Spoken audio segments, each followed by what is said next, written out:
aabe ninkii la dhihi jiray Ilyas aabe Ilyas ay Caaisha dhalay Caaisha Ilyas aadan waxa weeye waa dhaawac mana dhiman xaaladiisa meesha marayso iyo say wax u dhaceen baan rabaa in la socodsiiyo meesha odaga lagu helay rasaasta lagu dhuftay ninka ku dhuftay ciduu yahay meeshuu joogo xaaladu meesha maraysa rabaa in la socodsiiyo waa anigoo idin dhahaya waxa weeye live-ka kan gaarsiiyo ummadda Soomaaliyeed meel walba adduunka joogto dadka waxaan tusaynaa waxa qarsan iyo waxa jira rabaa inaan dadku tusno hadday maqlaysaan waa ku maqlaynaa dhaha waxa weeye live-ka la sii share gareeyo si turtuura oo Ilaahay waxa weeye ugu hiiliya xaqaha loo hiiliyo Caaisha Ilyas aabaheed waxa weeye mana dhiman mana noola waxa weeye odaga sida wax u gaareen baan rabaa idin la wadaago live-ka marka waxaan ka codsanayaa inaad gaarsiisaan adduunka dacaladiisa iyo cid walba oo waxa weeye Soomaaliyeed qof walba Soomaaliya waxa weeye odagaas ma noola xaaladana aan la socodsiiyo waa ogeydeen garow wixii ka dhacay kiiskii Caaisha waa la socoteen xaaladdu meeshii maraysa waa ogeydeen nimankii Caaisha kufsaday ma la dilay mise lama dilin horta taas su'aal baa ka taagan aniga waxaan la aamusay inuu kiiskan dhab yahay in kale inaan ogaadaan rabay maalmaha dhan waan aamusnaa shib baan ahaa waxbaan baarayay waxbaan baaraanu iskama soo galo live-ka ma soo galo ilaa aan wax hubsado marka qof walba oo xaq u hiilinaya ha taabto sheerta ha taabto ha gaarsiiyo dadka ha gaarsiiyo nimankii Caaisha kufsaday ma dhinteen mise waa nool yihiin waa su'aal meesha taagan weey ma nool yihiin mise waa dhinteen nimankii Caaisha kufsaday waa nool yihiin xaqiiqada jirta raba maanta inaan idin la wadaago waa nool yihiin maalinkii odaga idaacadda la soo fariisiyay idaacadaha TV-ga Puntland la soo fariisiyay ee la dhahayay odaga Ilyas la dhahayay hadal ee idaacadda ka hadal ee waxa tiraahdaa nimankii aniga taabtay oo qoorta ka taabtay adduunka lama arag qof aad arag oo la leeyahay waxa qoorta ka taabtay odagaas xabad baa lagu hayay waa la dul taagnaa waxa lagu qasbay inuu qirto oo yiraahdo waxa weeye nimankii waa la dilay inuu yiraahdo odaga waa lagu qasbay nimankii waa laga kaxeeyay garowe maalinkii la balansanaa waxa la geeyay aeroboorka Boosaaso la geeyay meeshaas laga dhoofiyay hadda aaminaysaan dadka Soomaaliyeed iyo hadina aamineenba nimankii waa nool yihiin waxay joogaan wadanka Turkiga xaaladoodii waa soo helay dad ba ii xaqiijiyay nimankaasi inay nool yihiin oo Turkiga joogaan baa la soo xaqiijiyay markaas waa xaqiiqo weey inay nool yihiin oo wadanka Turkiga joogaan baa la soo xaqiijiyay habeenkiina odaga waxa weeye qol garow ku yaala baa loogu yeeray baa waxa weeye qoryo lagu hayay waa la xiray qol baa dusha looga xiray waana lagu qasbay inuu inta yiraahdo nin baa waxa weeye ninka kale waa lagu raad joogaa arinkii ahaa waxba kama jiraan live-ka waxa rabaa markii inaad dadka u sii share garaysaan ayadoo sidaas ay jirto oo xaaladdu ay halka marayso baa oday Ilyas waxa weeye kiis loogu talagalay in lagu dilo waxa loo masaafuriyay magaalada la yiraahdo Gaalkacyo oo gurigiisa uu ku yaalay halkaas uu joogay maanta mar waxa weeye maanta xilli duurkii ay tahay hooyadii Caaisha dhashay oo joogta Wardheer oo ciyaalkii ka haysay baa waxa weeye ila soo xiriirtay arinkeedii waxa weeye halkaas rabaa inay la wadaagaan rabaa iyo dad Gaalkacyo jooga oday waxa weeye xabad baa lagu dhuftay nimankii ay ka dhasheen nimanku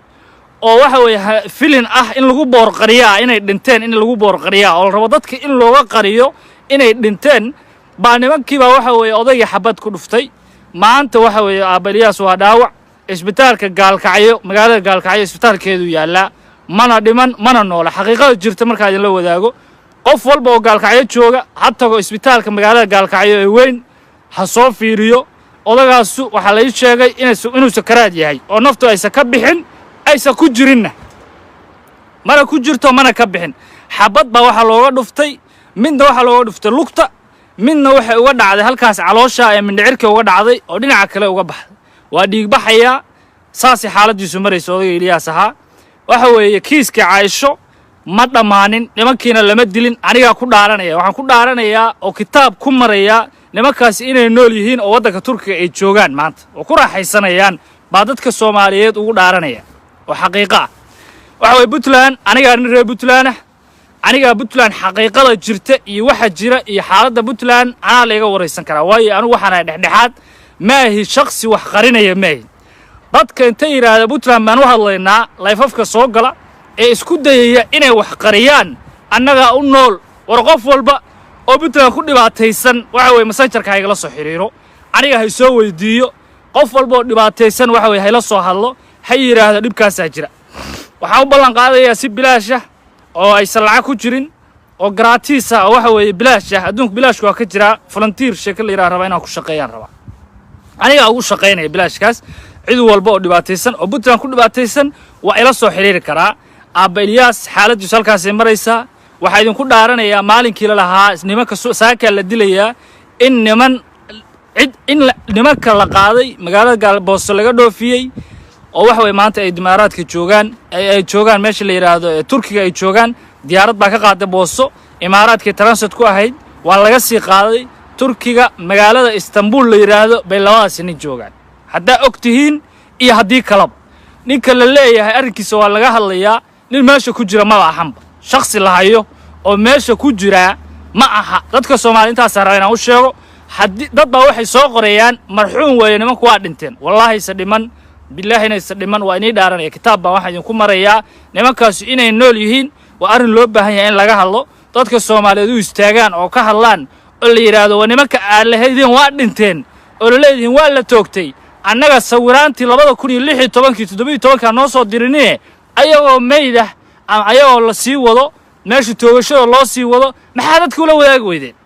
war idinka aqli ma lihidin miya dadka Soomaaliyeed maskax ma lihidin miya aqli iyo maskax ma lihidin miya aniga oo reer Puntland ba xaq u doodaya aniga oo nin reer Puntland ba waxa rabaa inaan xaq u doodo Aisho kabar ilma adeer baana nimanka dilan ilma adeer baana waa simannahay laba reer oo siman baana marka waa inaan xaq ka sheego way nimanka la leeyahay waa la toogtay ee Aisha loo toogtay ee waa la dilay subaxii waxa lagu faafiyay baraha bulshada lagu faafiyay aaway cadeyntoodii maalinkii la dilay nimanka lagu dilo Muqdisho lagu dilo ee shabaabka loo qabsado waa ogtiin waxa la keenay cadeyntoodii ayagoo la sii wada gaariga la saaray yahay sawirkoodii xabada ayagoo lagu dhufanay lama soo saaro adduunka mamnuuc weeye meel adduunka qof xabad lagu dhufanay la soo dhigaa ma jirto laakiin ayagoo la sii wada la soo dhigaa ayagoo la sii wado oo meeshii tiirkii la geeyay sawirada laga qaada idaacada laga duubahay maanta maxaa dareemaysaa qofkii la yiraahdaa ma ku qanacsan tahay xukunka lagu xukumay qofkii waxa la weydiiyaa Aisha nimankii kufsaday waa la dilay adduunka inteeba ka dhacda war dadkan Soomaalida ama dad xoolo ah wariga qof walba Soomaaliya iyo cid walba dhibaataysan oo Puntland joogta ay la soo xiriiri karaan waxa way messengerka igala soo xiriiraan aniga waxa way u hadlay aniga u jooga nimankaas waxa u dhaaranayaa oo u cadeynaya dadka Soomaaliyeed oo kitaab ku maraya kitaab waxa ku maraya inay Turkiga joogan asbuucan hadii Ilaahay idmo waxaan u socdaa meesha la yiraahdo Istanbul waxaan soo xaqiijinayaa nimankaas inay joogan guri laga ii sheegay iyo address-ka la siiyay baa raba inaan tago hadii Ilaahay nafta ii daayo waa u socdaa ana soo xaqiijinayo soo kala ogaanay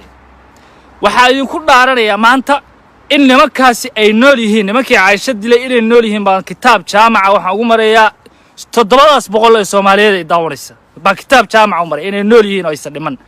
annaga waxa u baahanahay aabacay Ilyas ahaa oo intuu idaacad al soo fariisto hatta kilinka ha tago Muqdisho ha tago meel Puntland ka baxsan ha sheego xaqiiqada jirtaana la wadaago hadduu nool yahay hadduu sii noolaado way hadda inuu dhintaan buu maleeyo waayo odag waa dhaawac sida warka la soo sheegay waa dhaawac filinkanna waa filin la rabo in odo Ilyas lagu qariyo way filin odo Ilyas la rabo in lagu qariyo garowe nimankii garowe ku haystay waa iska soo masaafuriyeen maadaama gacantiisa uu ku dhiman karin oo ceeb iyo faxshir ku tahay inuu ku dhinto odo Ilyas gacantooda waa la iska soo diray orgaalka ayaad baa la yiri soo staff loo sameeyay waxba loo sameeynin ilaa waxa laga dhigayaa nimankii inay dhinteen waa qorshe ay soo dageen nimanka ilma adeertan nahay ee Puntland ku xaaro way ee tolka aan nahay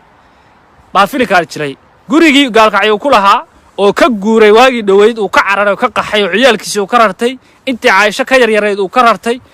buu joogay laba bari uu meeshaas ku nastay wuxuu u joogay inuu guriga iska xaraasho Aaba Ilyas wuxuu u joogay wax kala ma ahan inuu guriga is dhaafiyo oo iska xaraasho oo magaalada iska dhoofo wax ka gatuu raadinayay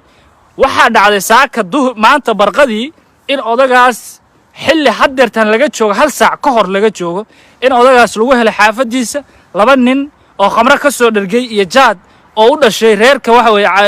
nimankii la waa la dilay maanta Turkiga jooga baa waxa xabad odagaas ku dhuftay xabadna lugtay kaga dhufteen xabadna dharkaan iyo mindhicirka kaga dhufteen oo Elias maanta wuxuu yaalaa isbitaal Gaalkacyo magaalada Gaalkacyo yaala waxa weeye dadka Gaalkacyo jooga ee halkan iga daawanaya waxaan leeyahay war ordayga Gaalkacyo inta tagtaan isbitaalkooda uu yaalaa soo sawira حتى ميت كأوضاع يان لقرين وحلا صعدا وحكر الله ما صعدوا والله وحكر إنها الله صعون إن ميت كأوضاع حتى إن القريال هوا أوضاع السوء والله إنها واحد يعطيني أو يكون نارني إنه أوضاع لمن أوصلنا لنا وعن كل سنة يذكر الصومالية قال كعيد شوقة إنه يتقال السبتال قال كعيو فريق صودران أوضاع صور كسوق قادان أوضاع سوى سكرات إنه صوران أو صور كسوق قادان بأوبها النهاي أو نوع عديان xaaladiisa ee meesha ku jiro waxaan kaloo inii cadeynayaa oo idinku dhaaranaya inaan nimankaas la dilin wallahi inaan la dilin baa idinku dhaaranaya oo maanta Turkiga ay joogan baa kitaab jaamaca ku maraya hadaa aaminaysaan iyo hadiina aaminayn annaga waxa u baahanahay kow aniga horta cadeyntaas waa raadinaya waxa ballan ku qaadaya inaan Turkiga tago address baa la siiyay Istanbul meesha ka joogan baa la siiyay nimankaas inaan addresskaas tago inta aysan ka bixin aan ka soo qaado clip oo soo duubo baabalan ilaahay ku qaaday waana socdaa asbuucana u socdaa hadii ilaahay uu ka dhigo taas waxa ka sokaysa intaan taas la gaarin ka hor waxaan rabnaa nimankan dhahaya Puntland anigu ana reer Puntland waxa uu hadli kara shakhsi daacad ah oo dadka dhexdhexaad u yihiin oo cid walba dhexdhexaad u yihiin baa ka hadli kara laakiin shakhsi eexa kama sheekeyn kara Puntland mana ka aqbalayno mana ka yeelayno war clipkan kunkaas iyo 300 ee daawanaysa hal mar inta sheer taabataan dani ha loo geeyo iyo kuwii maxkamadda xukumay iyo baarlamaanka Puntland iyo dadka Puntland ha noo soo cadeeyaan clipkii laga duubay nimankii oo la sii wado intaan la dilin ka hor ha noo soo cadeeyaan hana tusaan hay soo wicin aniga waxa weeye dadka xaq darrada u socda ee tuugada ah ima soo wici karaan taleefankayga qaraacanin hay soo qaraacanin waxay idin cadeynayaa oo kitaab idinku maraya inay nimankaas nool yihiin waxaan rabnaa inay gaarto dadka Soomaaliyeed clipka meel walba uu joogo in Elias uu saxaq helin Aisha la dilin nimankii dilay aan la tooganin maanta ay Turkiga ku raaxaysanayaan Istanbul ay iska baashaalayaan iska raaxaysanayaan baa idinku waa idin cadeynaya kitaab baa idinku maraya waxaan rabnaa maamulka Puntland inay soo cadeeyaan clipkii ugu dambeeyay ee nimankii oo la sii wada subax soo lama qaadin waagu soo ma soo bari Soomaaliya waa la wada sugaya sawirkii nimankii laga qaaday kaamirada laga duubay ayagoo la sii wada inta la dilin ka hor baa u baahanahay dadka Soomaaliyeed inay la wadaagaan laakiin Aisha nimankii kufsay waa la dilay waxa weeye qof bilo aadan oo qaadanaya qof aan aqal lahayn oo jaahil ah oo majnuun ah oo siyaasadda fahansareyn oo waxa fahansareyn mooyaane dadka kale way fahansay wana ogyahay hana la tuso sawirkii hana la tuso nimankii la sii wada clipkii laga duubay imise nin baa la dilay oo waxa weeye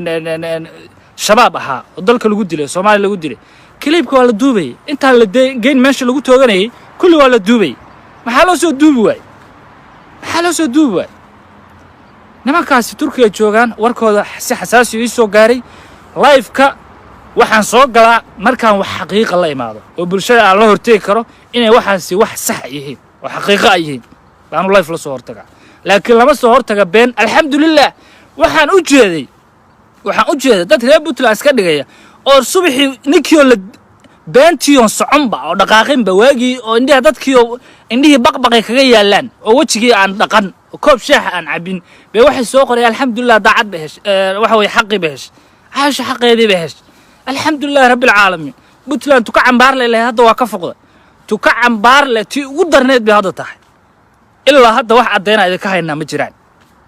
dani iyo maamulka Puntland waxaan ka codsanaynaa cadeynta inay dadka Soomaaliyeed la wadaagaan la sii wadaago ummadda Soomaaliyeed aabas Elias waa dhaawac loo soo duceeyo ninkaasi mana dhibo mana noola beeshii ay ka dhasheen nimankii tuugada ahaa baa waxay odagaas xabadeeyay xabadna mindhicirka kaga dhacday midna lugta kaga dhacday wassalaamu calaykum waraxmatullaahi wabarakaatu clipkan hala la wadaago dadka Soomaaliyeed waa